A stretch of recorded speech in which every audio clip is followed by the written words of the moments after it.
I never thought organizing a charity football match would lead to the complete destruction of my life.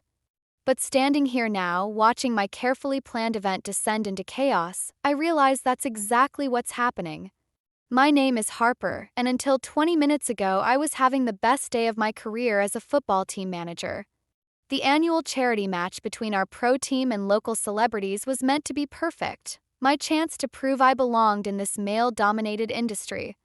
Instead, I'm staring at a flooded locker room with thousands of dollars worth of signed memorabilia floating in 6 inches of water. "Harper, you need to see this," Jake calls from the doorway. He's been my right-hand man since I started here 3 years ago, and I've never heard him sound this worried. I wade through the water, trying not to think about my ruined designer shoes. Jake holds up a piece of paper, protected in a plastic sleeve. My blood runs cold as I read the typed message. "This is just the beginning. You don't belong here. Security cameras?" I ask, keeping my voice steady despite the tremor in my hands. Jake shakes his head. "Conveniently malfunctioning since last night. Whoever did this knew exactly what they were doing." I'm about to respond when a deep voice behind us asks, "Is everything all right in here?" I turn to find myself face to face with the most gorgeous man I've ever seen. Tall, with kind eyes and a concerned smile that makes my heart skip. He's wearing our volunteer staff t-shirt, but I've definitely never seen him before. "We've got a bit of a situation," I managed to say, trying to maintain my professional composure while standing in a puddle. "Are you one of the new volunteers?" "Ethan Brooks," he says, extending his hand. "I signed up last minute. My sister's actually on your board of directors, Madison Brooks." My stomach drops.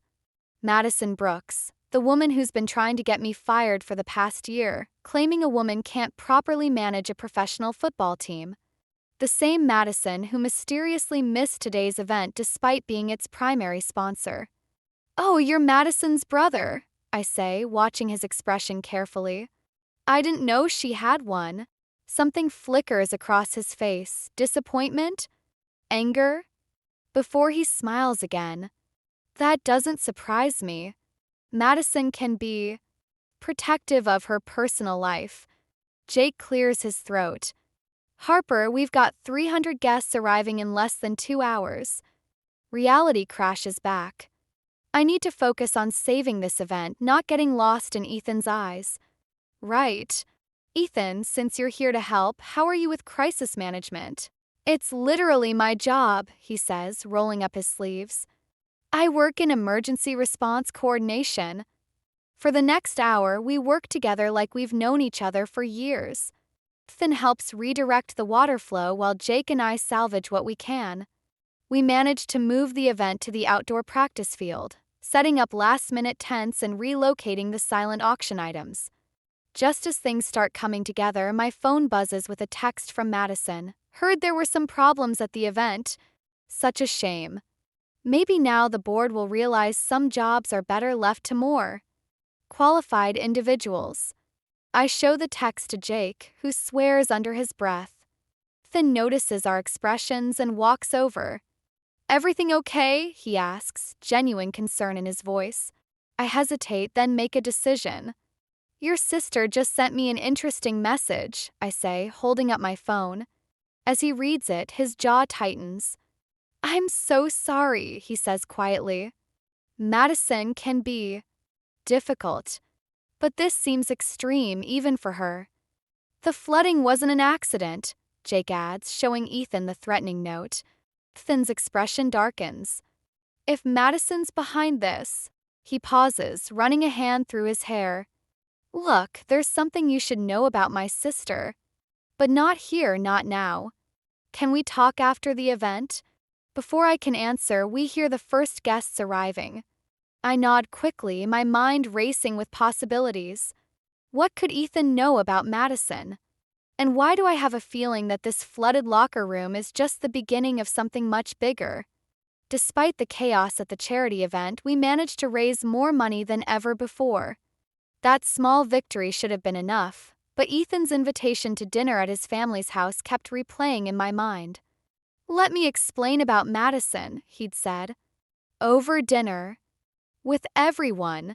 I pull up to the Brooks family mansion, my knuckles white on the steering wheel. The house looms ahead, all perfectly manicured hedges and imposing columns. A woman's silhouette watches from an upstairs window, disappearing as I look up. Ethan meets me at the door, his warm smile easing some of my tension. Fair warning, he whispers, leading me inside. Mom's gone full Martha Stewart on this dinner. The dining room looks like something out of a magazine spread. Dorothy Brooks, Ethan's mother, stands at the head of the table, arranging flowers with surgical precision. She looks up, her smile not quite reaching her eyes. Harper, dear. We've heard so much about you. She emphasizes so much in a way that makes my skin crawl. Madison's told us all about your unique approach to team management. Thinking of Madison, she sweeps in with her husband Ryan, both dressed like they're attending a state dinner rather than a family meal. Madison's smile is pure venom wrapped in honey. Harper, I was devastated to miss your charity event. Though I heard there were some unfortunate plumbing issues. She exchanges a look with her mother that sets off alarm bells in my head. Ryan reaches out to shake my hand, his grip firm and genuine. Don't mind Madison. She's been stressed about work lately. Madison's smile falters for a split second. We sit down to dinner, and I feel like I'm in the middle of a psychological warfare exercise. Every question feels loaded, every compliment double-edged. So, Harper, Dorothy begins, delicately cutting her roast. What made you choose such an unconventional career path for a woman? Before I can answer, Madison jumps in. Mother, don't be old-fashioned. I'm sure Harper has her reasons for choosing to work with sweaty men all day. Actually, I say, keeping my voice steady, I'd love to hear about your work, Madison. The board mentions some concerns about recent funding allocations. Crystal wine glass in Madison's hand trembles slightly.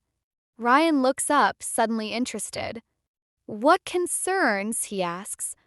Oh, nothing important, Madison cuts in quickly.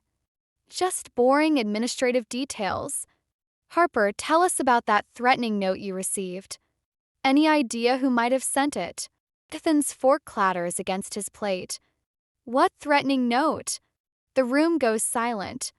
I watch Madison's face carefully as I describe the note and the flooding. Her expression remains neutral, but her left eye twitches slightly.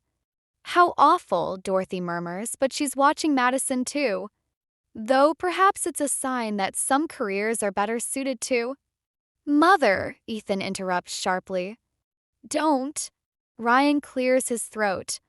Madison, isn't that the same day you said you were meeting with contractors about our basement flooding? The silence that follows is deafening. Madison's face drains of color. That was. Ryan, you must be confused about the dates. Madison stands abruptly. I just remembered I need to make an important call. As she hurries out, Ryan excuses himself too, his expression troubled. Dorothy busies herself clearing plates, leaving Ethan and me alone at the table. I'm so sorry, Ethan starts, but I cut him off. What's really going on here, Ethan? Because this feels like more than just your sister disapproving of my career choice. He runs a hand through his hair, a gesture I'm starting to recognize as his tell for stress. There's something you need to see, he says quietly, pulling out his phone. An email Madison doesn't know I found. About why she really joined the team's board of directors. Before he can show me, Madison returns, her composure restored but her eyes wild. Mother needs help in the kitchen, Ethan. Now. As Ethan reluctantly leaves, Madison leans close to me, her voice barely a whisper. You have no idea what you're walking into, Harper.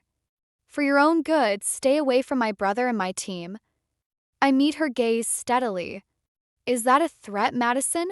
She smiles, and for a moment I see something almost desperate in her eyes. No, Harper. It's a warning. 'Cause what happened at the charity event? That was just a preview of what's coming. I should have known better than to go through Ethan's old photos while waiting for him at his apartment. But when that dusty album fell from the bookshelf, spilling its contents across the floor, one particular photograph caught my eye. It showed a younger Madison, maybe college-aged, standing beside a man who wasn't Ryan. They were both wearing wedding rings. My hands shake as I pick up my phone to call Jake. Before I can dial, the front door opens. "Harper!" Ethan's voice carries down the hallway. "Sorry I'm late. Board meeting ran over because Madison insisted on reviewing every single budget line item." I quickly slide the photo into my pocket. "Everything okay at the meeting?" He drops onto the couch beside me, loosening his tie. "Madison's pushing to cut the team's community outreach budget. Says it's unnecessary spending. The same budget that funds my position? You noticed that too, huh?" He rubs his face tiredly. "There's something else. Ryan showed up at the end of the meeting. He was asking questions about Madison's whereabouts last week." A knock at the door interrupts us. Through the peephole, I see Ryan standing there, looking agitated. "I need to talk to both of you," Ryan says as soon as we let him in. "About Madison and about what really happened at the charity event." Before he can continue, my phone buzzes with a text from Jake. "Emergency at the stadium. Security breach in your office. Get here now." "I have to go," I say, already grabbing my keys. "Ryan, whatever it is." "Madison was married before," he blurts out. "To someone on your team staff. Did you know?" The photo in my pocket feels like it's burning. "I just found out," I admit, pulling it out and handing it to him. Ryan's face goes pale. "Where did you get this?" "It fell out of an old album." "Ryan, I really need to." Another text from Jake. "Your files are gone." "All of them." "Come with me," I tell Ryan. "Both of you. There's something you need to see." The drive to the stadium is tense. When we arrive, Jake meets us at the security entrance, his expression grim. "Someone accessed your office with a key card," he says, leading us inside. "They knew exactly what they were looking for. All your personnel files, financial records, everything gone. My office looks like it's been ransacked, but I know better. This was targeted." "Check the security footage," I tell Jake. "Already did." He pulls up the video on his tablet. "Watch." The footage shows Madison entering my office late at night, using what looks like Dorothy's board member access card. She goes straight to my filing cabinet, removes specific folders, then stops at my desk. The camera catches her face as she looks directly into it, smiling before she places something on my desk. We rush to my office. There, sitting prominently on my desk, is a wedding invitation. Not mine and Ethan's, Madison's first wedding from 8 years ago. "That's impossible," Ryan whispers. "She told me I was her first marriage." "The groom in this invitation," I say slowly, "is listed as James Reynolds." Jake's head snaps up. "James? That's my brother. He disappeared 8 years ago after his fiancée left him at the altar. We never knew who she was." Ethan picks up the invitation with trembling hands. "Madison told us she was studying abroad that year. Mother and I never." My phone buzzes again. A text from Madison. "Now you know. Want to know what happened to James? Meet me alone at Mother's house in 1 hour. Tell anyone else, and those missing files go straight to the board, with some interesting modifications." I look at the 3 men standing in my destroyed office, my boyfriend, his sister's husband, and my friend whose brother vanished after apparently being left by that same sister. "What are you going to do?" Jake asks quietly. I grab my keys. "I'm going to meet Madison. But first, I need you all to tell me everything you know about what happened 8 years ago. Because I'm done playing defense in whatever game she's running." "Harper," Ethan catches my arm. "There's something else you should know about that year. About why Mother helps Madison keep her secrets." I check the time, 50 minutes until I face Madison. "Tell me everything." The Brooks family mansion looks different in the rain. Darker. More threatening. I sit in my car, watching Dorothy pace past the front windows, phone pressed to her ear. My own phone buzzes with another message from Ethan. Don't go in alone. Please. But after what he told me about Madison and James Reynolds, I know I have to. I make my way to the front door, but it opens before I can knock. Dorothy stands there, her usually perfect makeup slightly smeared. She's in the study, Dorothy says quietly. Harper. Whatever she tells you, remember she's still my daughter. The study door is ajar, and I can hear Madison talking to someone in low, urgent tones. I push it open to find her alone, phone in hand, staring at an old photograph on the desk. Right on time, Madison says without looking up. Close the door. I do, but keep my distance. Where are the files you took from my office? Safe. For now. She finally looks at me, and I'm struck by how tired she looks. Did James's brother tell you what happened 8 years ago? He said James disappeared after being left at the altar. By you. Madison laughs, but it sounds hollow. Is that what everyone thinks happened? That I just left him? She slides the photograph across the desk. Look closer. It's the same wedding photo I found earlier, but this one shows more of the scene. In the background, barely visible, stands Ethan. He's arguing with someone just out of frame. I didn't leave James, Madison says. Mother and Ethan convinced him to leave me. My phone buzzes again. Jake, don't trust anything she says. We found something in the old records. Why would they do that? I ask, ignoring the message. Because James knew something that could destroy this family. Something about Ethan. Madison's hands shake as she pours herself a drink. The same thing that's going to destroy your relationship with him if you don't walk away now. A floorboard creaks behind me. I turn to find Dorothy in the doorway, her face ashen. Madison, stop this, she pleads. Stop what, Mother? Telling the truth for once. Madison's voice rises. About how Ethan. The study door slams open. Ryan storms in, holding papers. Found these in your home office, Madison. Want to explain why you've been transferring team funds to an account in James Reynolds' name. The room goes silent. Madison's glass slips from her hand, shattering on the hardwood floor. He's alive, I ask, but I already know the answer. The look on Madison's face says everything. Harper. Ethan's voice calls from the foyer. Don't listen to anything else. I can explain everything. But Madison is already pulling something else from her desk drawer, a USB drive. Here's what really happened 8 years ago. Why James had to disappear. Why Mother and Ethan helped make it happen. And why they'll do the same thing to you if you stay. Madison, please, Dorothy whispers. Think about what this will do to all of us. I look between them, Madison's desperate determination, Dorothy's fear, Ryan's confusion. My phone buzzes one final time. Jake found James. He's willing to talk. But you need to get out of there now. Footsteps thunder down the hallway. I have seconds to decide.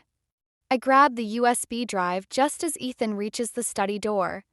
The look on his face when he sees what I'm holding, it's not anger or confusion.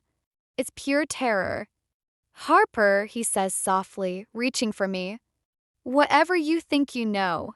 She doesn't know anything yet, Madison cuts in. But she will. Unless what? I demand, backing away from all of them. Madison smiles, but there's no victory in it. Just sadness. Unless you marry my brother. Like I was supposed to marry James. Keep the family secrets. Keep the family safe. She looks at her mother. Isn't that right, Mother? Isn't that what we do? Dorothy begins to cry silently, and in that moment, I realize I'm not just holding a USB drive. I'm holding the power to destroy everything, including my own happiness. Choose carefully, Harper, Madison says. Some secrets are better left buried. Just ask James. If you can find him, The pregnancy test sits on my bathroom counter like a time bomb.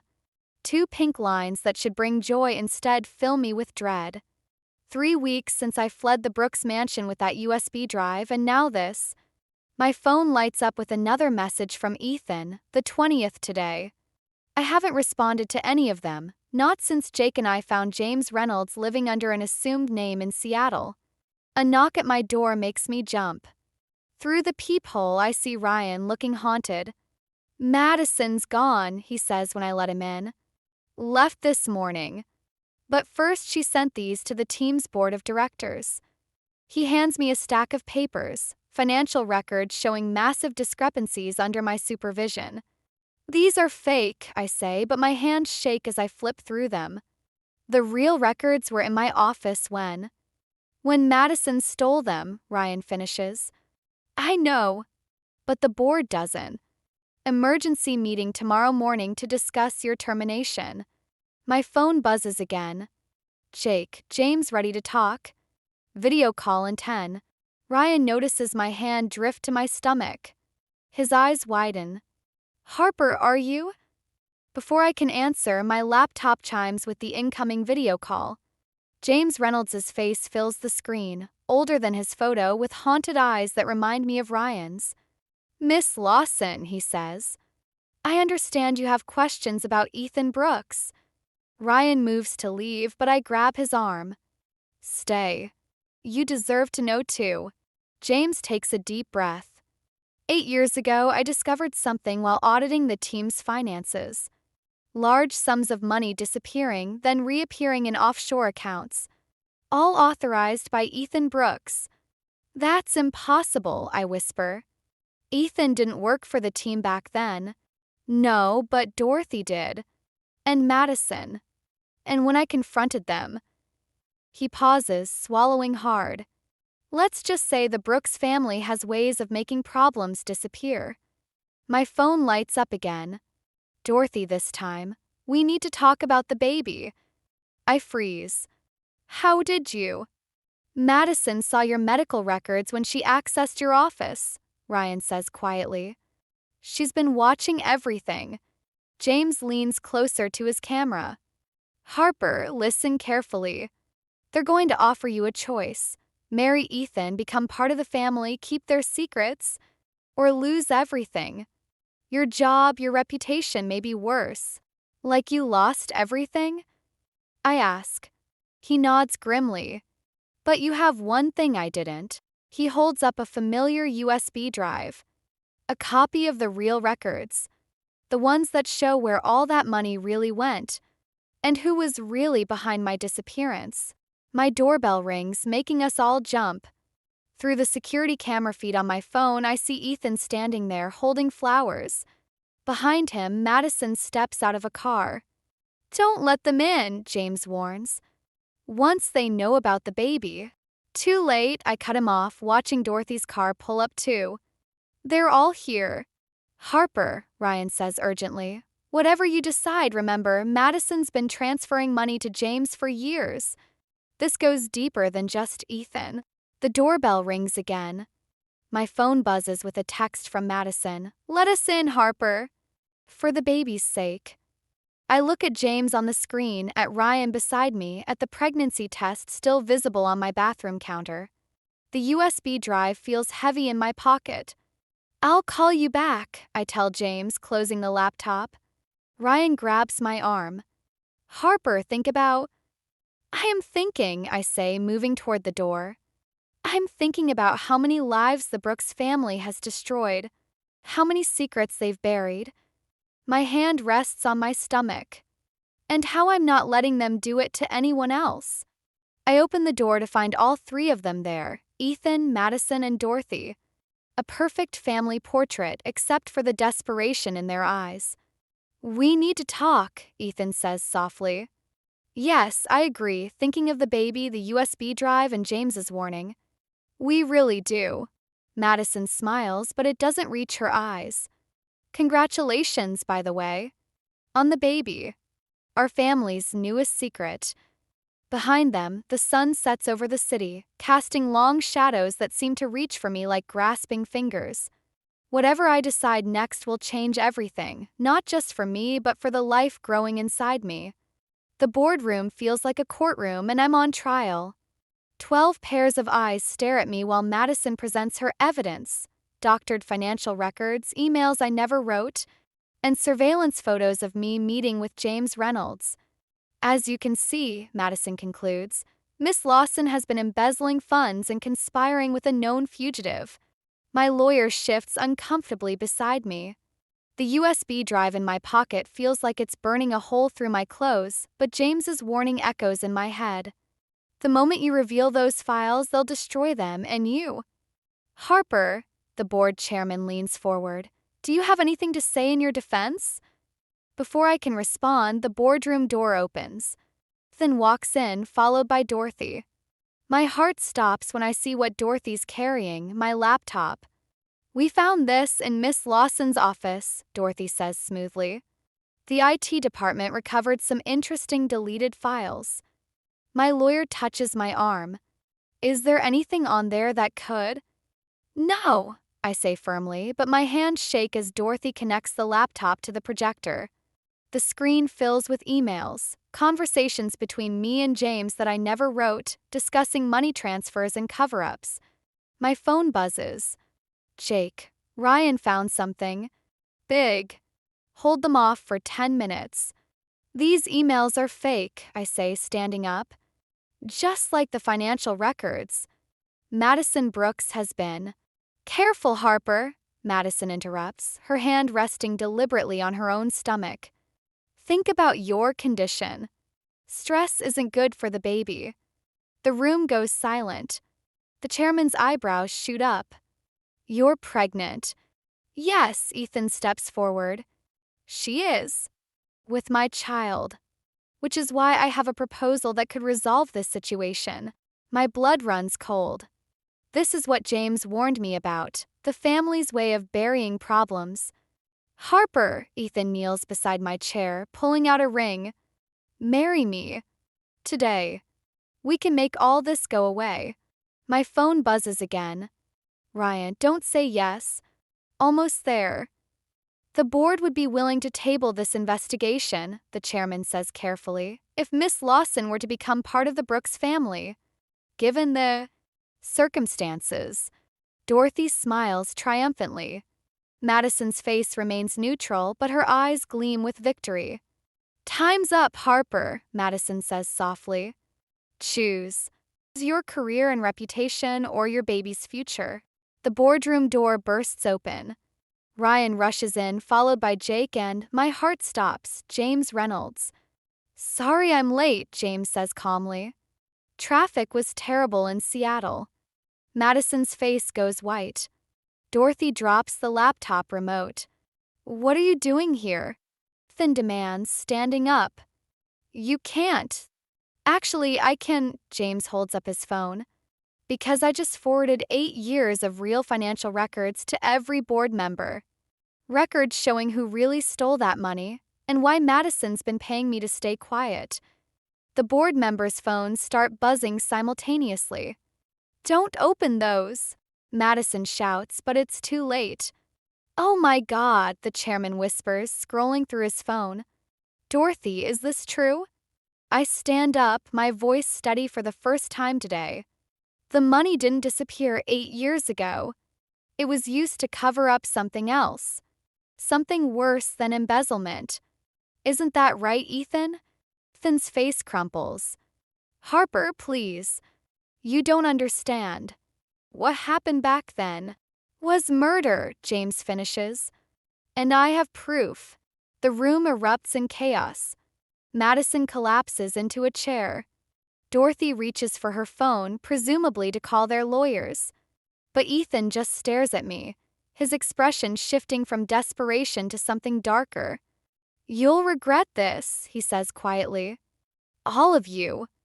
My phone buzzes one final time. An unknown number. Got your message. Police are on their way. Hold tight. Detective Sarah Martinez, Cold Cases.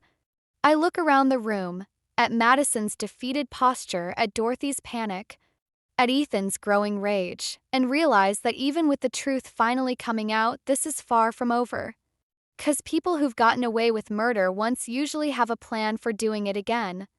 And I'm carrying the one thing that could destroy their family forever. Police lights flash silently outside the Brooks mansion as Detective Martinez leads me through the front door. The house feels different now, less intimidating, more like an elaborate stage set about to be dismantled. Madison sits in the living room, Ryan beside her, both watching as officers collect evidence. Dorothy's upstairs with another detective, helping with inquiries. And Ethan's in the study, waiting for me. Remember, Martinez says quietly, we need him to confirm what happened 8 years ago. The recording device will pick up everything. I touch my stomach instinctively, thinking of the tiny life that brought all these lies crashing down. James appears at my elbow, his face grim. You don't have to do this, he says. We have enough evidence. No, I cut him off. I need to hear it from him. The study door creaks as I push it open. Ethan stands at the window, his back to me, holding a familiar photograph. I loved her, you know, he says without turning. Caroline, the girl who died 8 years ago. My heart pounds against the wire taped to my chest. James's girlfriend. Before Madison. She found out about the money. Just like James did. He finally turns and I barely recognize him. She was going to expose everything. Madison tried to talk to her, but she wouldn't listen. So you killed her. I protected my family. His voice rises slightly. Like I've always done. Like I would have done for you and our baby. A floorboard creaks outside the study. Through the gap in the door, I catch Madison's eye. She nods almost imperceptibly. The money, I press. Where did it really come from? Father's gambling debts. After he died, we discovered he'd been embezzling for years. Dorothy and Madison helped me cover it up, make it look like the losses happened gradually. He steps closer. We could have had everything, Harper. A perfect family. Like Caroline could have had. His face darkens. She made her choice. Just like James did, choosing to run instead of joining us. Just like you're choosing now. And Madison? What was her choice when you forced her to marry Ryan to keep him quiet about the money? Ethan freezes. How did you? Because I told her, Madison says, stepping into the room. I told her everything, Ethan. About how you convinced me Caroline's death was an accident. How you used me to silence Ryan to keep James away. All of it. Madison, Ethan's voice turns dangerous. Think about what you're doing. I am. She moves to stand beside me. I'm thinking about my baby. Ryan's baby. And how I won't let it grow up in this poison like we did. You betrayed me? The photograph falls from his hand, glass shattering. After everything I did to protect you? Protect me. Madison laughs bitterly. You destroyed me. Made me your accomplice. I used my guilt to control everyone around you. Ethan lunges forward, but Ryan appears, grabbing him from behind. Detective Martinez rushes in with other officers. Ethan Brooks, Martinez starts. You're under arrest for the murder of Caroline Foster. As they read him his rights, Ethan stares at me with a mixture of hatred and something else, fear. The baby, he says quietly. It was never about love, was it? You used it to get close, to expose us. No, I touch my stomach again. The baby was real. Everything else, the lies, the manipulation, the murder, that was all you. Dorothy appears in the doorway, watching as they lead Ethan away. Her perfect family facade crumbles completely. I'm sorry, Madison whispers, not to her mother or brother, but to me. For everything. James steps forward, facing Dorothy. 8 years. You let me believe I was protecting Madison by staying away. But I was just protecting your precious son. Through the window, I watched the police car pull away. The recording device feels heavy against my chest, but not as heavy as the truth we've all been carrying. What happens now? Ryan asks, his arm around Madison. I look at the shattered photograph on the floor, Caroline's smiling face among the broken glass. Now we stop protecting lies and start protecting what matters. Madison nods, understanding. Sometimes the perfect family isn't the one you're born into or married into. Sometimes it's the one you build from the ashes of truth. 6 months later, I stand at the courthouse steps, one hand on my growing belly, watching Madison and Ryan emerge from Ethan's sentencing. The media swarms them, but Madison's eyes find mine through the crowd. She nods once, then turns to the cameras. My brother's actions destroyed many lives, she says clearly, including Caroline Foster's. Today's sentence can't bring her back, but it can start healing the wounds our family created. I slip away before the reporters notice me. Jake waits in his car around the corner, James in the passenger seat. These days, the Reynolds brothers are slowly rebuilding their relationship, one coffee meeting at a time. 25 years, Jake says as I slide into the back seat. Think it's enough? I watch Dorothy Brooks exit the courthouse alone, her perfect posture finally broken. For the murder, maybe. For everything else. I'm not sure there's a sentence long enough. My phone buzzes, a text from Ryan. Madison wants to meet. The old charity event venue. Says she has something you should see. An hour later, I walk into the stadium's empty locker room. The flood damage has been repaired, but I still feel echoes of that day when everything started unraveling. Madison sits on a bench, holding a worn leather journal. I found this in Mother's study, she says without looking up. It's Caroline's. The real reason Ethan killed her wasn't just about the money. She hands me the journal. The last entry is dated the day Caroline died. Meeting E's sister today. She deserves to know the truth about her father's death. Not a heart attack after all. Our father's gambling debts, Madison's voice cracks. They weren't really his. Ethan created them to hide his own mistakes. The father found out, threatened to expose him, and then Ethan killed him too. She nods. Caroline figured it out. That's why she wanted to meet me. But Ethan got to her first. She touches her stomach, now showing like mine. Our children will never know their uncle. I think that's for the best. The stadium lights flicker on. Jake's signal that the board meeting is about to start. As the new team manager, I can't be late. Harper, Madison calls as I turn to leave. I know sorry doesn't fix anything, but I am. And I'm trying to be better. I know, I say. That's why I recommended the board keep you on as community outreach director. Second chances, right? She blinks back tears. Even after everything? Especially after everything. The board meeting feels different now. No more secrets poisoning the air. James sits beside me, officially reinstated as financial director. Jake presents the new season's coaching strategy. And when Ryan gives the community outreach report, his pride in Madison's rehabilitation programs is genuine. Afterward, I find Dorothy waiting by my car. She looks older, more human somehow. I'm selling the mansion, she says quietly. Too many ghosts. But before I go, I wanted you to have this. She hands me an envelope. Inside is a photograph I've never seen, Ethan and Madison as children, laughing with their father. A reminder that even monsters start as people. And that people can choose differently. That night, I sit on my porch, feeling my baby kick. James's words from months ago echo in my mind. Sometimes the family you choose is stronger than the family you're born into.